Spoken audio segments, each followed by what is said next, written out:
Днеска сме, мисля, че беше 5 ноември 2023 година, нивото е плюс 127, 15 градуса и сирена водата, дига цяла седмица, дига вода и работата почна да се разваля. Тук сме на ръба днеска, вече тук няма да се лови. Вчера беше много силен дъжд, почва спира, вали такова.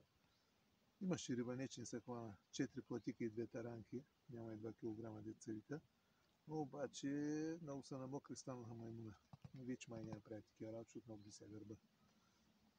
И иначе днеска рибата тръгна да бяга с кепа. Не чакай един кос сме хванали.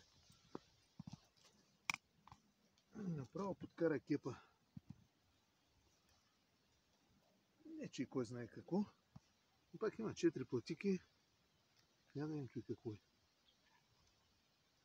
Ух, че ма бодна. Ще му охапи. Не се правите. Трябва да се... така, зад гърба с очите. Така. Някой се е хванал тук. От късичките и дебелите. Много хубава рибка. Килограм някъде. Трябва да има. Хубава штукичка. Иска да хапи. Айде вътре в желайника. Малко и тясно, ама какво да правим.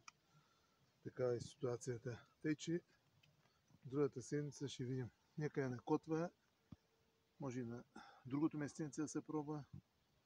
Обаче водата почна да разваля работата, пръсна рибата. Много слаба работа. Важното е, че сме за риба.